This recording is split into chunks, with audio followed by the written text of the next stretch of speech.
February 13th, 2017. Kuala Lumpur International Airport in Malaysia. It's full of ordinary travelers, but there's a strange feeling in the air. A man in a grey coat, who will later be identified as Kim Jong-nam, the half-brother of Kim Jong-un, the leader of North Korea. He's calmly walking through the terminal. He slowly makes his way toward the flight information board, unaware that two mysterious women are shadowing him, about to carry out a sinister plan.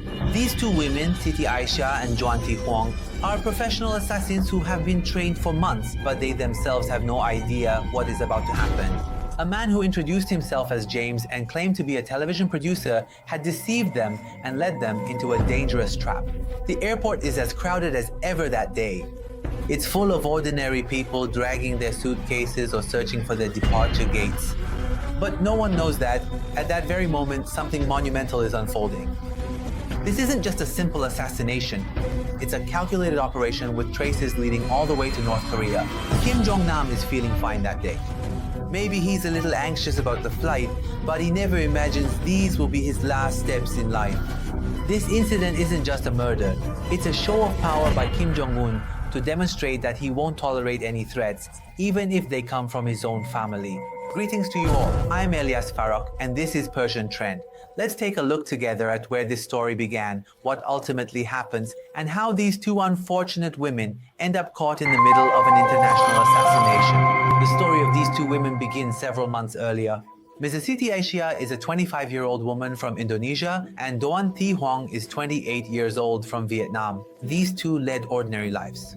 Siti did daily chores in a small town in Indonesia, and Doan was looking for a way to make money in Vietnam. One day, a mysterious man named James approaches them and asks if they want to take part in a cool comedy show. All you have to do is put some cream or lotion on people's faces and we'll film it.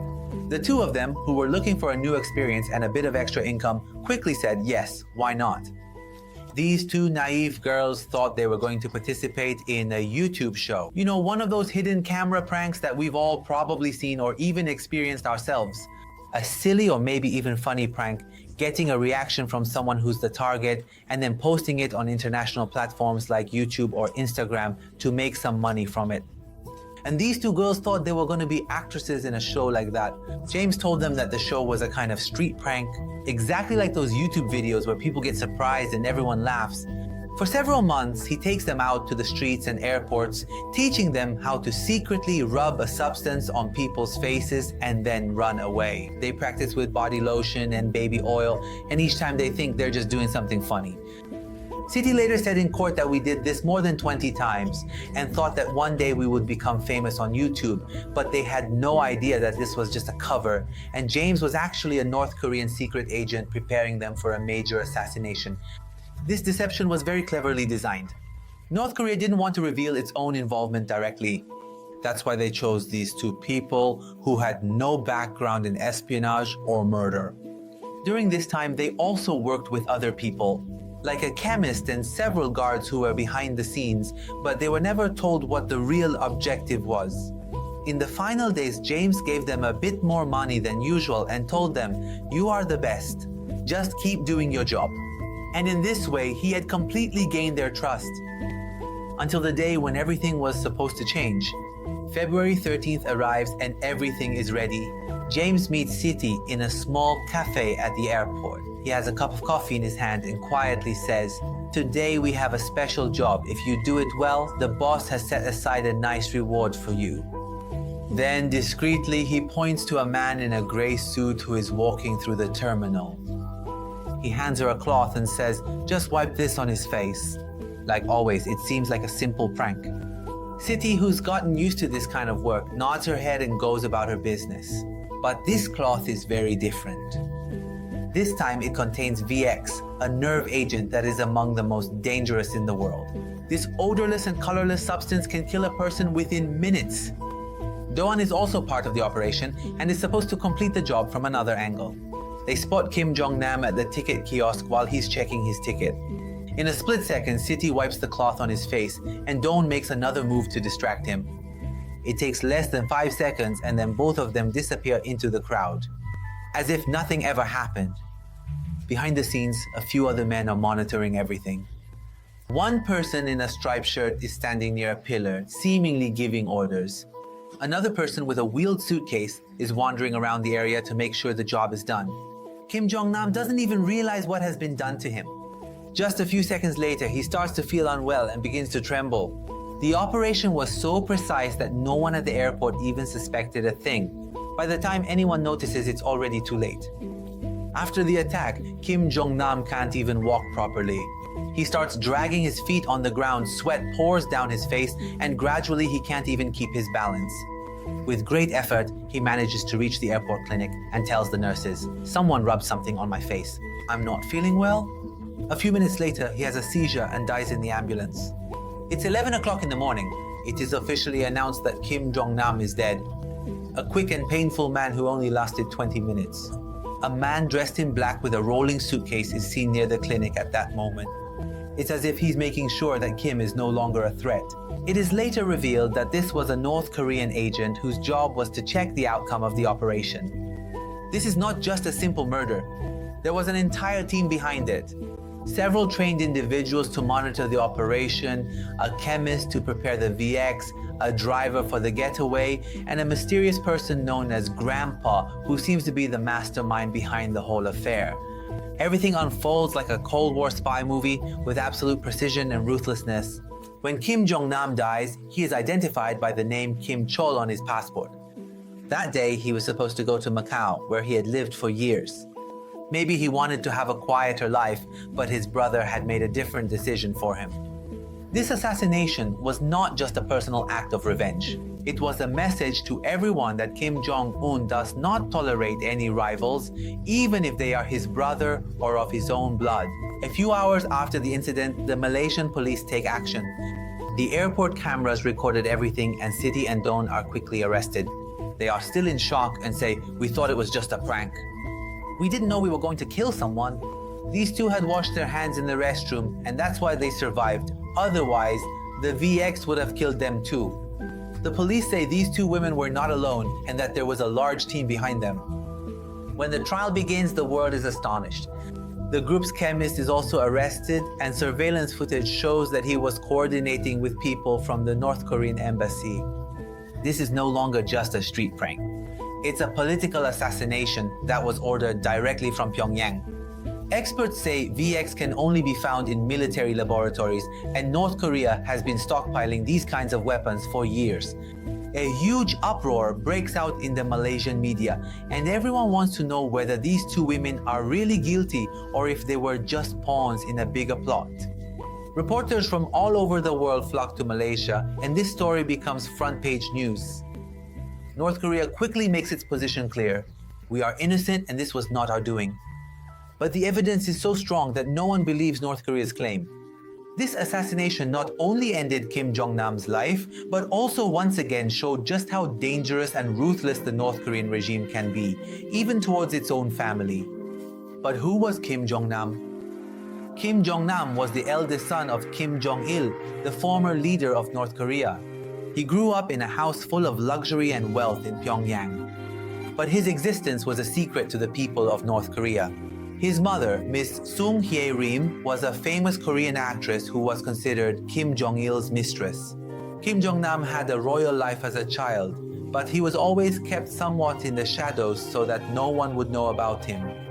As he got a little older, his father decided to send him to Moscow and then to Geneva to study. There he became familiar with the Western world and stayed somewhat away from the closed environment of North Korea. But in 1988, when he was 17, his father sent him a message. "That's enough, it's time for you to come home." Kim Jong-nam returned home, and his father officially introduced him to the whole family. Kim Jong-il, the leader of North Korea, intended to prepare his son for leadership.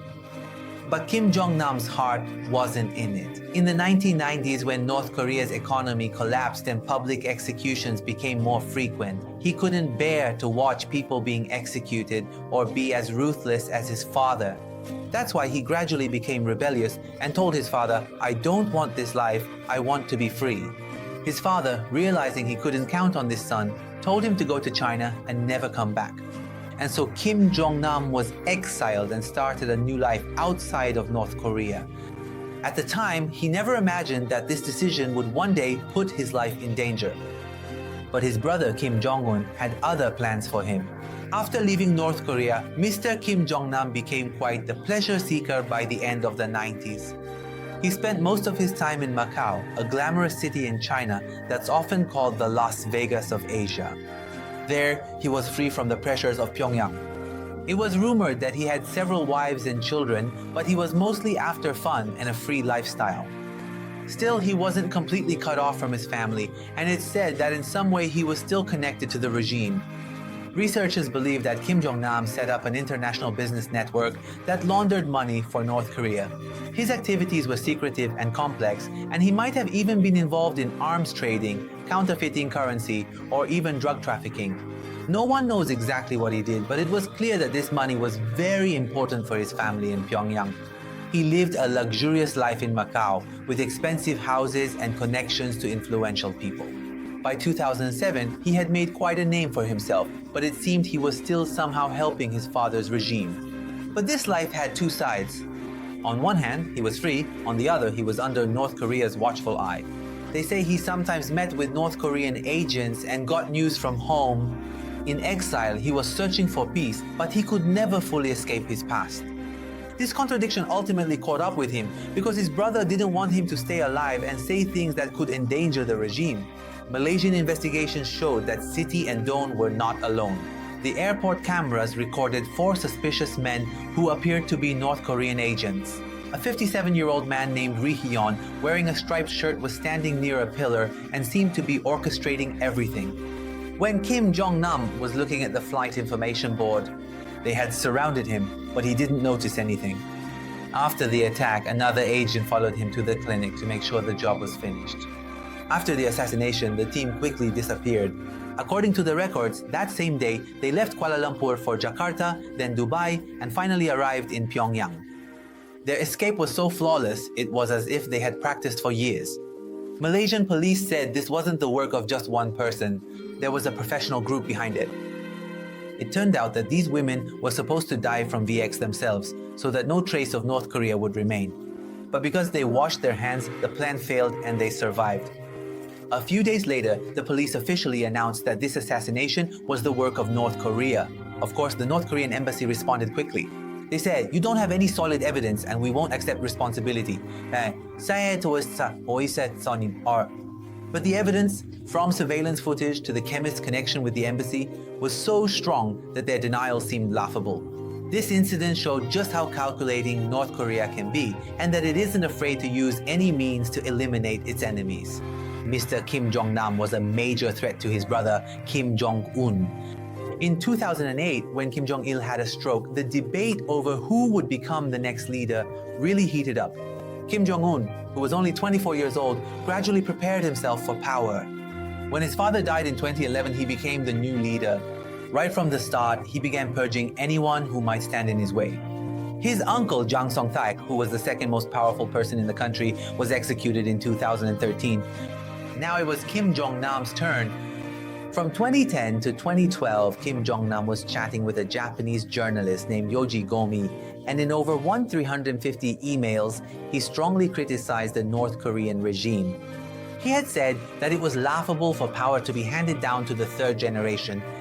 Kim Jong-un has neither experience nor any real skills. He's just a puppet in the hands of others.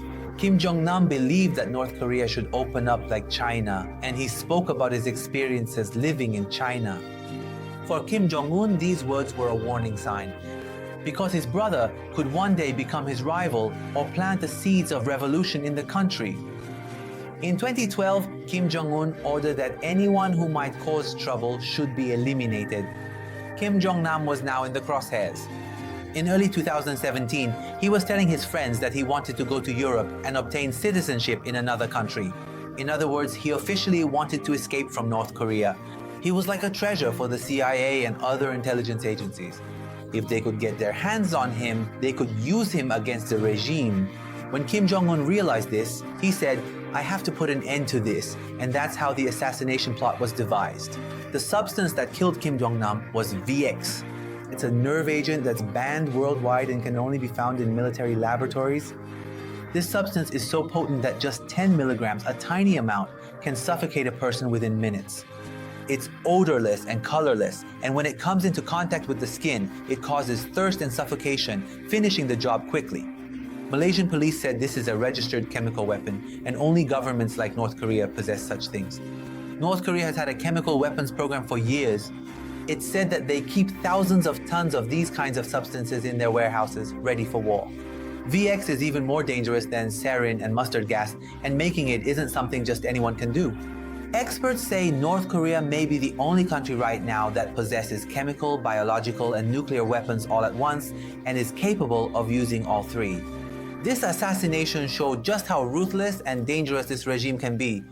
It's interesting to know that this chemical was also used during the Iran-Iraq war, and Saddam Hussein used it against our people many times. We lost many of our fellow countrymen because of VX, which Saddam had obtained through Western and Eastern governments.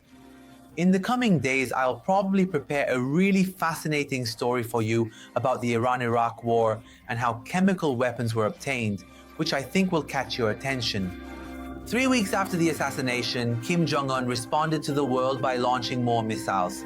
In those few months, he tested more missiles than his father did during his entire rule.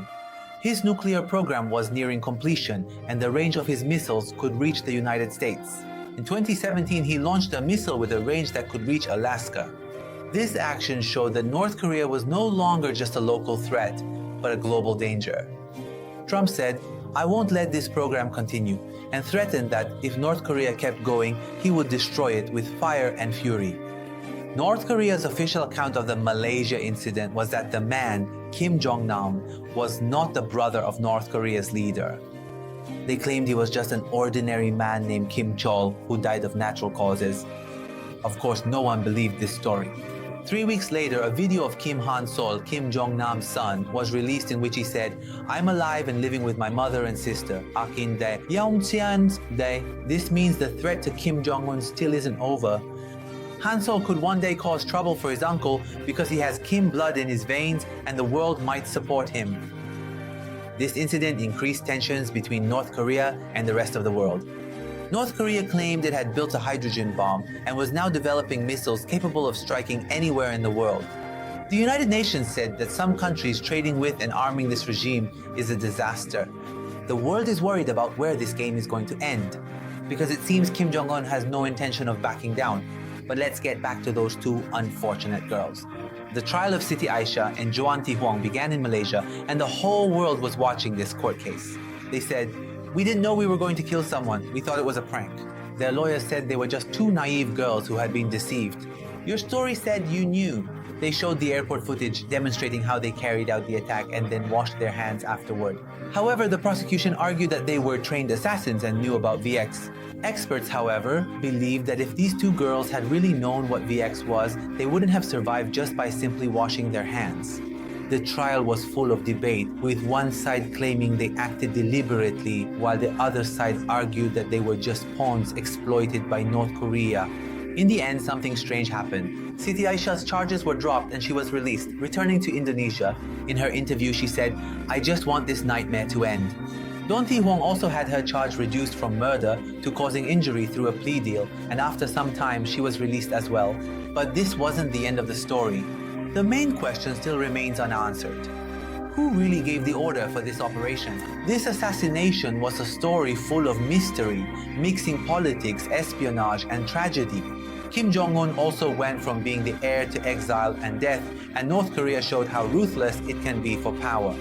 The trial did not bring about complete justice, and the world is still grappling with Kim Jong-un's threats. And in North Korea, where ruthlessness has become part of their DNA, such actions are much easier than in other parts of the world. But in this story, which scenario do you find more believable? Do you agree with the world that this murder was ordered by the leader of North Korea? Or do you think it was just an ordinary person killed at a Malaysian airport with no connection to North Korea? I read all your comments and will respond to them as much as possible. Until the next video, take care.